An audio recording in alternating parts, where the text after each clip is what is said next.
Akkam jirtu daawwattoota keenya kun Bridge Africa Academy irraa qophaa'ee kan isinii dhiyaatu yoo ta'u sagantaa xumuraa qormaata xumuraa sadarkaa tokkoffaa barattoota kutaa ja'aaf ga'umsuudhaaf kan qophaa'e ta'a. Akkuma beekamu viidiyoowwan darban keessatti gaaffii tokko amma 10 isinii hojjennee turre. Viidiyoo kana keessatti immoo gaaffii 11ffaa irraa jalqabnee kan isinii dhiyeessinu ta'a. Hordofaa nu daawwadhaa isiniin jenna. When we come to question number 11, if you read more, you blank space more knowledge. If you read more, you blank space more knowledge. A would get, B will get, C got, D get. Mi gaaffii kana filannoo kana tokko tokko nutuun ilaaleen dura gaaffiin kuni tokkoffaa conditional sentence ta'uu isaa beekuun nurra jira, hubachuun nurra jira. Maaliif if you read more kan jedhu kun conditional sentence dha, conditional clause dha. Conditional clause fi main clause bakka lamatti qoodamu isaa hin beekama. Conditional sentence gaafa qabnu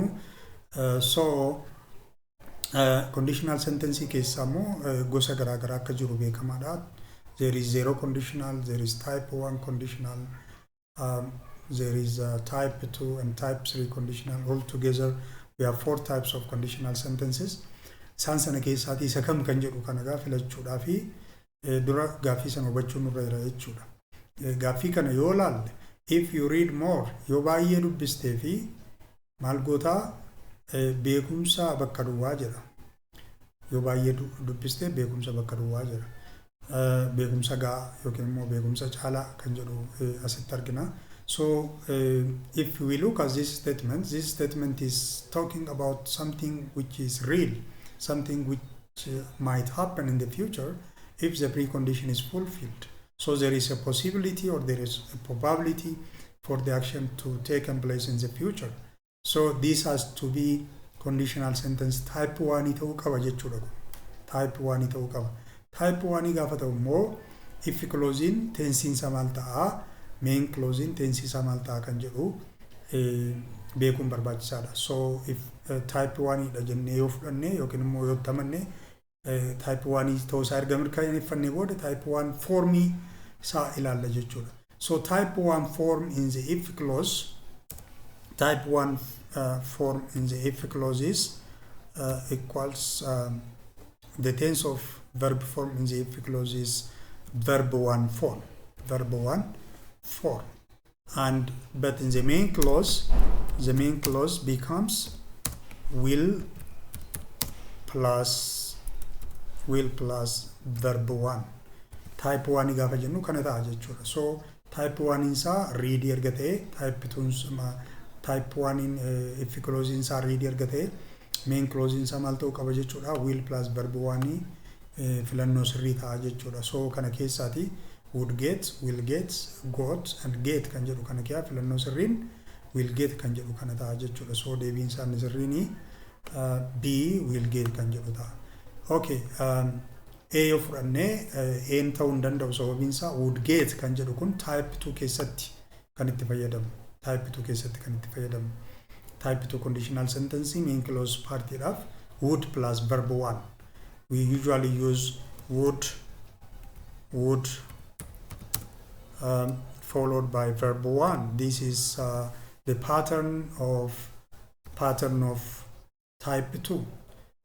Kanaafi kun ta'uu hin danda'u jechuudha. Maaliif type 2 dha kan inni agarsiisu, gaaffiin kun immoo type 1 dha kan inni ta'uu qabu jennirra. When we come to got, there is no such kind of this is wrong structure generally. Kun immoo gotiin kun immoo this is the verb 2 form of get, the verb 2 form of get.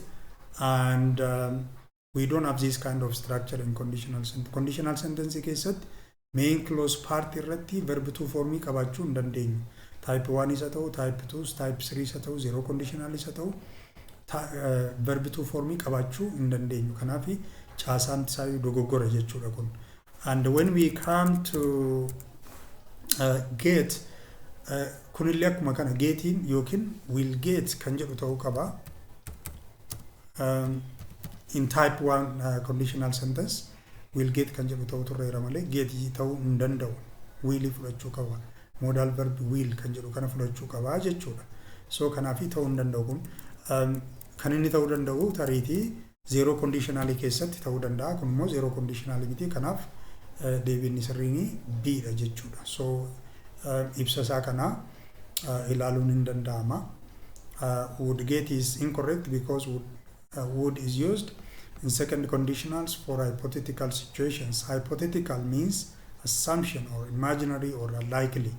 For type 2 we call it an imaginary condition or unlikely condition or hypothetical condition. For example, if I were you, I would join football club. Utuan sitee jiraadheeti kilaba kubbaa miillaatti makama ture kan jedhudha. Amma fakkeenyaaf type 2 kuni kun immoo akka jechuun maal jechuudha gara fuulduraatti carraan ta'uusaa baay'ee dhiphaadha. Maaliif ani isa ta'uu hin danda'u yookiin immoo hawwii kooti kanan ibsaa jiru malee nama sana ta'uu hin danda'u waan ta'eef this is type 2 conditional sentence. So type 2 conditional sentence is hypothetical. Akkuma gararraatti ibsuuf yaallee B will get is correct because the first conditional, if present simple, will plus verb 1 in the main clause is used for real future possibilities. And this one is incorrect because of the reason we already explained above.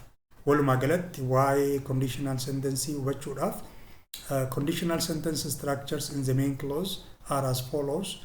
Number 1, there is zero conditional will be in this pattern, and type 1 conditional will be in this pattern, and type 2 conditional will be in this pattern, and type 3 conditional will be in this pattern. We don't have any kind of pattern or structure apart from this one. When we come to D, D is incorrect because it has to be will get in type 1 conditional sentence. And that is all about question number 11. When we come to question number 12, when she was in grade 5, she blank space to speak Arabic and French. A learned, B has learned, C will learn, and D had learned. Was is very important here. It is a key word. When she was kan jedhu kuni yeroo darbe ta'uusaa kan agarsiisu ta'uusaa jala murree qabachuu qabna. So the action is a completed past action or simple past because it is referring back to the past event. So learned is a correct choice because this is verb 2 form of learn, which is already completed in past. When we come to choice B says has learned. This is incorrect because present perfect tense is for actions affecting the present, but the question is related to a past event. Inni kun present perfect tense ta'uusaa agarsiisa. Biini akka jechuun maal jechuudha gochi tokko yeroo darbe jalqabee amma ammaatitti kan itti fufee jiru yookiin immoo yeroo dhiyootti gocha xumuramee yeroo ammaa wajjin kan walitti hidheenya qabu jechuudha. Innis gaaffii sana keessatti garuu already actioniin sun xumurameera jechuudha. Gara filannoo sitti gaafa dhufnu will learn is incorrect because will learn indicates future action, but the statement is talking about past. And finally, when we come to D says had learned.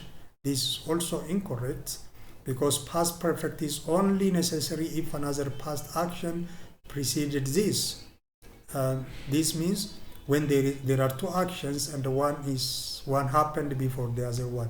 Inni kun immoo gochoonni lama yeroo darban keessatti xumuramanii tokko kan biraa dursee yoo xumurame isa agarsiisuudhaa fi past perfect fayyadamna. Kanaaf deebiin sirriin gaaffii kanaa fi maal ta'a jechuudha. Learned kan jedhu kana ta'a jechuudha. Waan dhaggeeffataniif galatoomaa. Viidiyoo keenya daawwadhaa, subscribe godhaa. Viidiyoowwan itti aanu irratti amma wal arginutti nagaan turaa. Ciao.